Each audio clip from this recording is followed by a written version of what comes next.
Last week on a game of Risk, 8 countries, 1 world. Obviously there is only room for 1 country. A fight to the death, a world war. The Intj has control of nearly all of North and South America as well as most of the economy. The Infj continues to sit at the North Pole and give away presents or punishments for entirely sentimental reasons. Kind of like Santa Claus. The Entj has a massive army that he is trying to destroy everybody with, but hasn't actually been able to get around to it because the Infp has also made her own massive army, and the two are having an epic, staring contest on the Ukrainian border. Meanwhile, the Enfp is fed up with the Entj shenanigans and is attacking from Africa. The Esfp has control of Australia and South Africa and is supposed to help the Entj invade Africa. The Istp, who is in a mostly money-driven alliance with the Infp, is at the Infj's behest driving the Entj out of the Enfj's lands, who, by the way, has been preparing to play the Polynesian version of Braveheart to take back his Australia. Will the Intj make us all bankrupt? Will the other countries discover that the Infj has basically been funding every side of this war? Is the Enfp going to take back North Africa? Will the Entj or the Infp win the massive slaughterfest that we all know is going to happen in this video? Will the Enfj get back his land? And is the Istp actually going to do stuff in this video? Well, you're going to find out. Yeah, so anyway, the very next thing that happened was the Enfp's assault on the Entj. Now, the Infj's ships weren't able to help the Enfp in this instant because while they were positioned from bombing the Entj before, the only reason that I was actually able to do that is because the Entj was so focused on the Enfp that he couldn't turn around fast enough to focus any forces on the Infj so he could bomb him. But if the Infj were to do that now, when the Entj was good and ready, then the Entj could actually blow the Infj's fleet out of the water with 3 times the amount of firepower than was necessary. So, the Enfp was on her own. Now, her plan was not to invade Europe itself, but to get back her land and hopefully deplete some of the Entj's army in the process. So the first battle was rather interesting.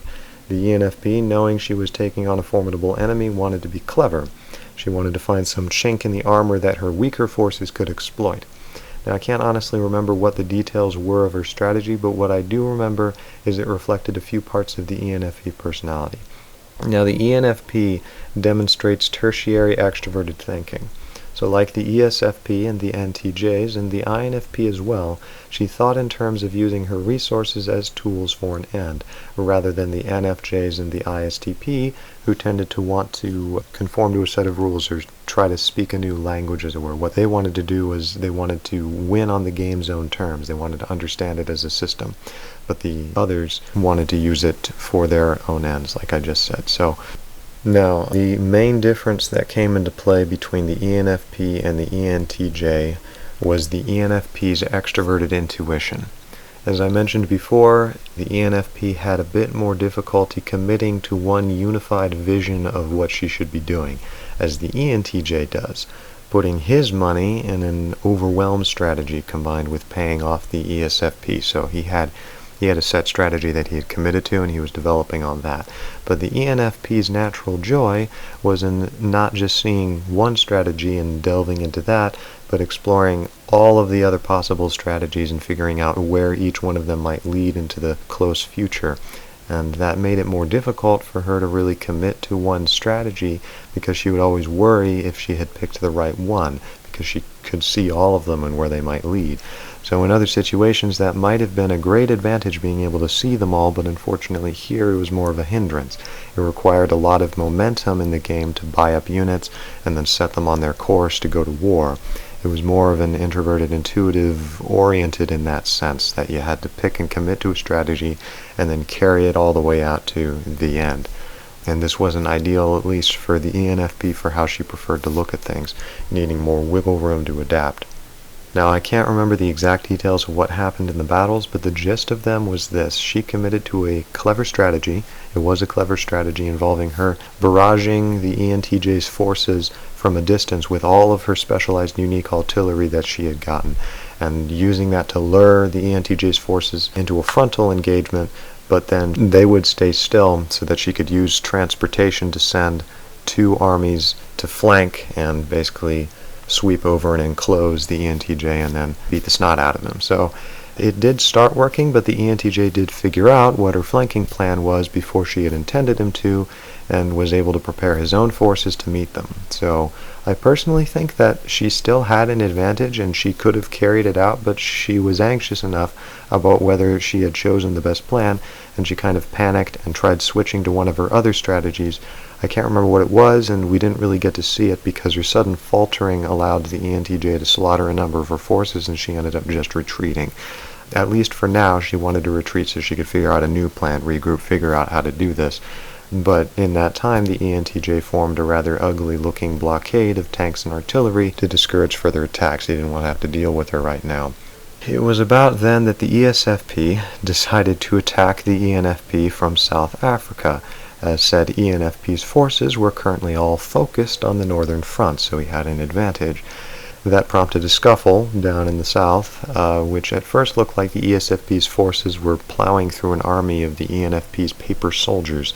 It was kind of embarrassing for a moment there, but this is when the Enfp discovered that her mixing and matching actually paid off, because she had gotten a number of units that everyone had only purchased in auxiliary capacities, but she had purchased much larger numbers in several lower countries, partly as a joke and partly because she thought they were kind of neat.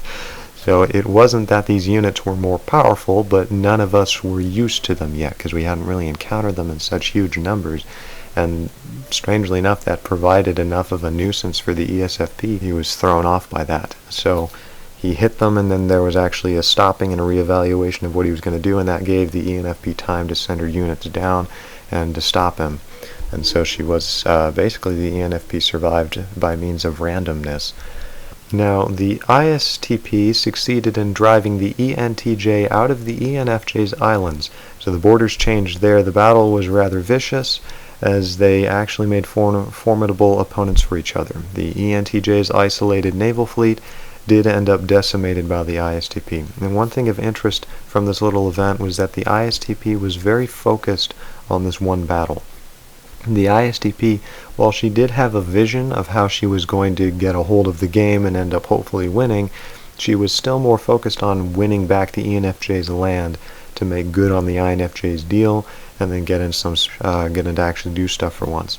So in other words, the Istp finally getting a hang of the rules and their structure as best she could from watching so many battles before her was able to hold her own against the Entj, and also because she was so focused in the moment and was just putting it in, and the Entj was not. He could have been, but to be frank, he wasn't actually trying his hardest because his mind was elsewhere. And I think it was partly because he was not focused in the moment, but was focused on a bigger, introverted, intuitive plan that would take a long time to carry out. So, that area was kind of just expendable. Invading the Enfj space was more of a distraction, seeing as he couldn't use the fleet for what he had originally intended. He was still committed to his plans in Europe and the unfolding of things over there, and his attempt to invade America having not really gone like he'd like it to because he got cut off. Rather than improvising that into something else like the Enfp might have done, just cut off that part of the plan and focused on the main part. And I'm not saying that's a quality of Entj's or introverted intuition in general, but it was a manifestation in him at that point. He didn't really care about that fleet, at least not as an integral part of the plan. So anyway, the Istp and Enfj started squishing the Esfp between thumb and forefinger in Australia, and like a McDonald's mustard packet, they spilled his troops all over South Africa, much to the Enfp's annoyance.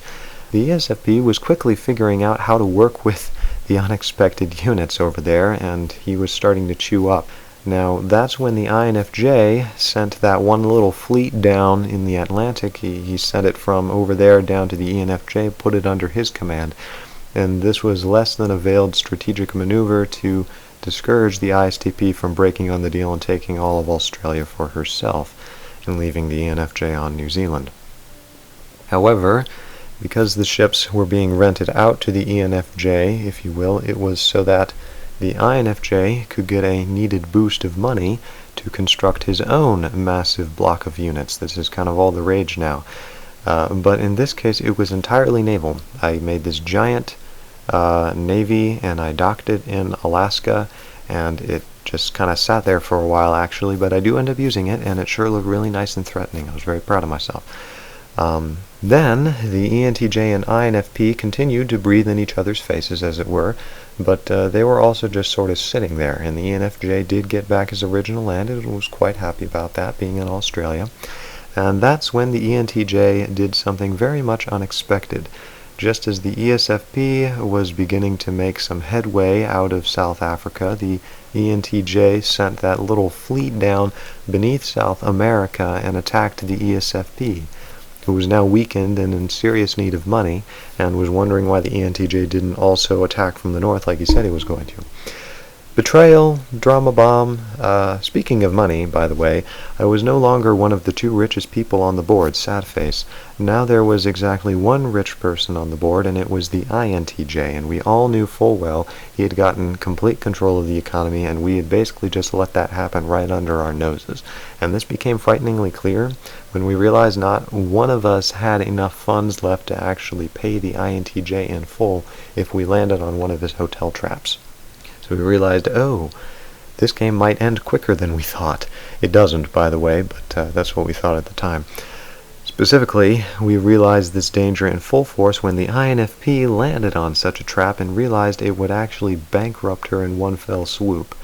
And she had since been able to pick herself up a bit since her deal with the Istp, but it was not nearly enough to deal with the Intj. On the Monopoly board, bankruptcy would leave her wide open for the Entj. It didn't mean she'd lose, it just meant she couldn't pay for anything. So the Entj could simply chew through her forces and she couldn't replenish them, but he could keep coming. So in other words, money had to back up that block that she had up there. So knowing this, the Intj did offer the Infp the chance to enter a debt contract and pay him back in small increments plus interest, as though she were buying a house. He thought that was a great idea. Now, her response might have been partially a brother-sister thing, because they were brother and sister, but I think it could equally be an example of personalities, because you see, the Infp turned the Intj's offer down without really actually thinking about it. It was completely out of the question. No way, Jose, go die in a hole, sort of thing. It was quite interesting. I don't think anybody would have liked being indebted to the Intj, knowing it was probably part of his plan, but in the Infp's case, it was also the fact that the Intj had made such a huge presence and influence in the Monopoly board. More than for any of the other players, the fact that both Entjs presented such an extroverted thinking power, I think, frustrated her almost personally, because it made her own inferior extroverted thinking that much more clear, which is why she made her own massive thing on the board. She felt she had trouble with getting from A to B strategically and efficiently, even though that would be extremely helpful for some of the things she wanted to do. In any case, the point was that this kind of irked her. They were getting too big, but she couldn't do anything about it, so the Infp's refusal was not so much to boycott his presence, actually, but just out of jealousy for it, and even a sense of, I can do this extroverted thinking thing myself, I don't need your pity, especially heartless extroverted thinking interest pity. So she paid him entirely up front, which meant she went bankrupt and had to continue the war, refusing to borrow money to replenish her troops, which you can probably guess that yes, I did offer, and I wasn't rich much anymore, and she refused my offer too. Well, what's interesting is the Intj's response, which was to openly begin funding the Enfp in order to attack the Entj again, but this time to wipe him out entirely. I think this might have been his way of helping his sister, despite her little bit of personal pride, if you will, but she immediately began something different than the Intj intended, building up her defenses on the front and turning to continue her attack on the Esfp below. I'm talking about the Enfp now. The Enfp didn't use the money like the Intj thought she would. But interestingly, the Intj continued funding her, even though she wasn't attacking the Entj. She was just building up on that front, and I think she didn't want to be predictable. The Enfp didn't want to be predictable, didn't want to get pinned down, especially didn't want to be ruled in any way by the CEO, Intj, any more than the Infp did. But the Intj kept funding her because he found her unpredictability fascinating to watch. An Intj-Enfp thing going on there, I think. Now, in response, it would seem, and while continuing to successfully beat the tar out of the Esfp, who had lost his naval forces in previous battles, because you'll note that the Enfp and the Intj are now squeezing the Esfp once again. In the Entj, knowing that, he could just wipe the floor with the Esfp at this point, I'm sorry to say, he began his campaign against the Infp, finally broke the staring contest. And so the first one out of these people to break, this is all happening at once, but the Esfp, who once again was forced to evacuate, they did the mustard packet to him again, and he got the Intj's permission, partly as a joke, to take his entire population to a very small, made-up Pacific island. For all intents and purposes, he was out of the game, but as a little joke, he took all of his little people and went to this little island and started his little isolated colony. He essentially started all the real battles in the game, and now he has basically been defeated. He comes back, but only really as a joke. Anyway, the Entj, kind of getting that out of the way, could now focus on the Infp. And that war was rather ruthless. It was actually kind of boring for the rest of us, because we were quite happy to remain uninvolved in it. And I don't really see much insight into personality from their actual strategies, because they were both good strategists as far as board games go. But the Infp she started falling. So sorry, INFPs out there. She was not winning this war because she didn't have any money to replenish her forces. And as I said in the last video, she started big in order to get an inferior extroverted thinking presence on the field, but she had trouble handling it like the Entj could. She only had a sense of, if I get a bazillion units, then I can just crush anyone in my way. That was her mentality, but the Entj's creation of a huge army was much more complex than that, and always a means to a distant, introverted, intuitive end. The INFP just did it because the thought was cool, and kind of like the INFJ or INTJ might say, screw the plans, let's just go berserk, in kind of an attempt to express inferior extroverted sensation. Kind of like I do in a few minutes. Anyway, the point was the INFP did begin falling to the ENTJ. But she didn't surrender, and that's important because she did, she put up a fight, and she killed a lot of ENTJ guys, and he didn't have a whole lot of money either, but he had more money than her. Anyway, I think at this point she knew she was going to lose, and so instead of playing on, she wasn't really playing the game, she was playing just on her own sentimental principles. She basically, now is just kind of a game of extroverted thinking versus introverted feeling. She said, I refuse to surrender, that's now my principle, and I'm going to hold to that till death. And the Entj was like, okay, and it was a bulldozer versus a protester, and he just kind of ran her over. His advantage was money, once again.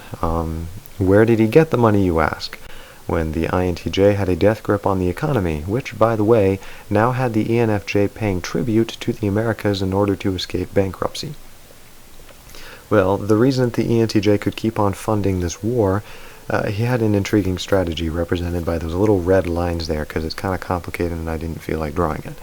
I didn't have reason to mention it earlier, but when the INTJ was beginning to get a hold of the Monopoly board, the ENTJ attempted to counter him by buying one property out of a block and holding on to that property for dear life, and that prevented the INTJ from getting a monopoly on a series of spaces. It prevented him from building as much, and he couldn't actually get a hotel trap. Now, the ENTJ managed to get a hold and keep two such properties, but during the beginning of his war with the INFP, he sold those to the INTJ at a ballooned price, which the INTJ took. And so the ENTJ had a load of money now and could just continue blasting through the INFP. But, as you'll notice from the little diagram, the Istp began doing the unthinkable.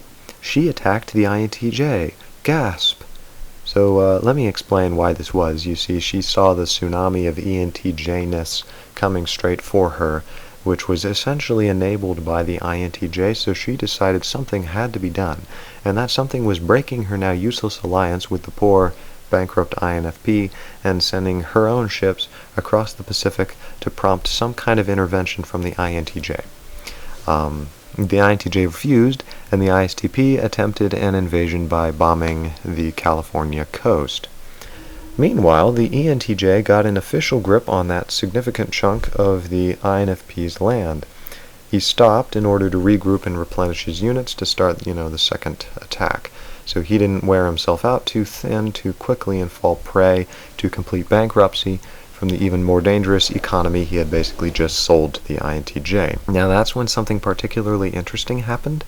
To understand the Istp and Nfjs in the game, now what's interesting is that these types each represent different preferences along the FETI scale, as it were.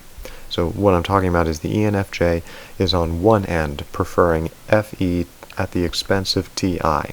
So he was the most content for now to remain on his Australian turf and not disrupt the general feeling environment, which, to be frank, was actually somewhat tenser than it probably should have been for a risk game like this, but that was for various reasons. The INFJ was one of the ones in the middle. He didn't repress either side, or I didn't repress either side, and was therefore always kind of conflicted between being active in the game for various reasons and playing it as it was intended, but also maintaining the feeling environment outside of the game. The ISTP was on the other side, held the least compunction of all about playing the game as intended. She had attacked for several reasons then. First, she was not principally an extroverted sensation type, but an introverted thinking type, and so her first priority was to figure out the structure of the game through careful observation. She had been watching and learning for a long time now, and her first scuffle with the Infp was really more of an experiment than anything else to get a feel for the rules. Now another reason was lack of money and waiting for a good opportunity to attack. The opportunity that the ISTP decided to take was the moment when the Intj was lower on cash than he had been for a long while, because he had just purchased two lands for a very, very high price and was now trying to develop them.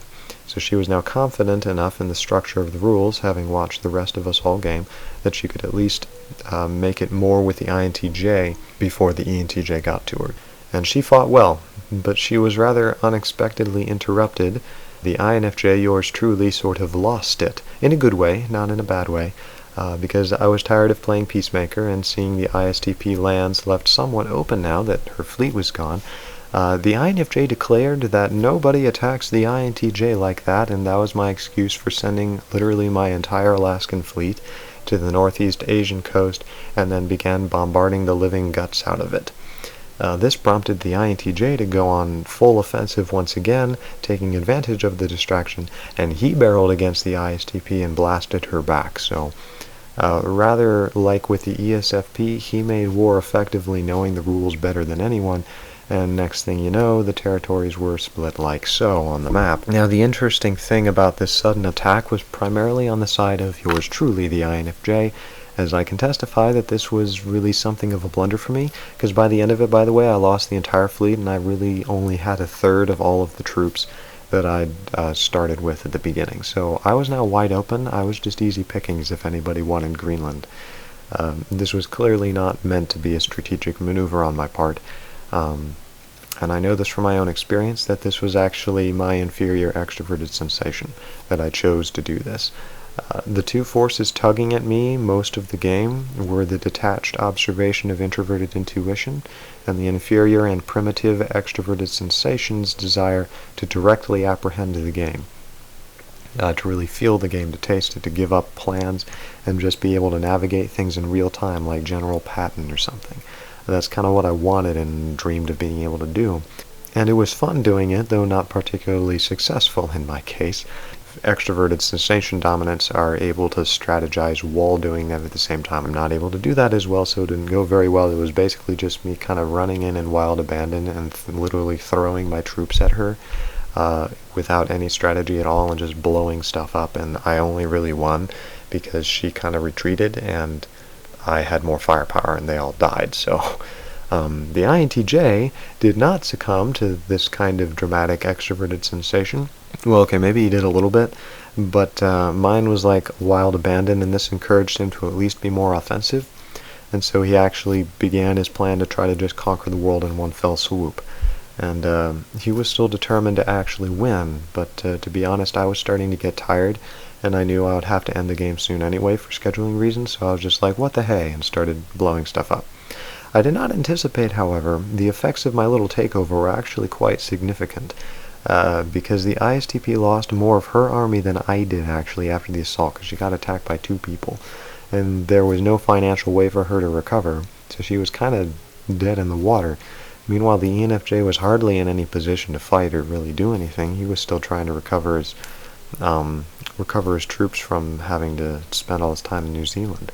The Infp was bankrupt as bankrupt can be, and I'm afraid, though ready to fight to the death, even if it took another month to finally get every last one of her soldiers, yeah, that was the only thing she could really do. The Esfp was busy building temples in his own honor on his little isolated desert island, apparently. That's what he told us. And I was basically begging somebody to come kill me. The strongest people on the board were the Entjs and the Enfp. And the Intj, for all intents and purposes, really did rule the economy at this point, since the Intj had sold those blocks to him. And now this is the beginning of the end. This is the end times of our Risk game, and it's also where things get kind of complicated. The Intj attacked in every direction at once, which included me, the Infp, the Istp, and the Enfj. But attack is kind of a loose term because when he came up to my land, he actually refused to kill any of my soldiers. He acted like he was, and we got the board set up and everything, and he had my soldiers, and then his soldiers would just walk up to mine and just poke them. And everybody's like, what the heck are you doing? And he thought it was hilarious, and we literally started playing soccer and volleyball with our troops because neither of us wanted to kill each other. And the Entj and the Infp hated that. They did not think that was funny at all. The Enfp thought it was funny. I thought it was hilarious. But anyway, that was clearly a joke. But he was also at the same time actually attacking the Infp, which, I'm sorry Infps, it was rather like the humans blowing up that big tree in the movie Avatar. This does not reflect on the Infp personality, but partly because she just didn't have any money. And it was, to her credit, more successful in the Infp's part than the blue people firing arrows. And that's how it was for the first battle, but the Intj wasn't really worried about actually genociding the Infp, if you will. Sorry about that term. So really it was more like parting the Red Sea. He was just marching. He wanted to get to the Entj. He was like, I'm going to blow up the Entj. So in response, the Entj actually began attacking the Enfp from the south, from South Africa. This was evidently because he had actually tried to give her an ultimatum to join him in the fight against the Intj, or he would crush her. She didn't want to do that, forcing him to make the ultimatum, because, to be perfectly honest, it was partly because they were really good friends, and this was during the whole debacle with the crush, but also strategically. He had helped her out by funding her before, so, she was being loyal and didn't like the Intj attacking her beforehand. Anyway, now there was a three-way war going on, with the Entj crushing the Enfp between his two lands, but the Enfp was also helping the Intj to crush the Entj between the two of them. And then the Entj started chewing through the back of my country to try to get a better hold, and he was pretty successful, but then I started throwing every unit I had at him just because I could, because I was like, yay, someone's going to kill me. Then the Istp decided that what the heck and started attacking him too. And then the Infp started regrouping her forces to the far north to try to get out of the way of the battle. She was leaving the bridge to the Intj, so he kind of conquered that stretch.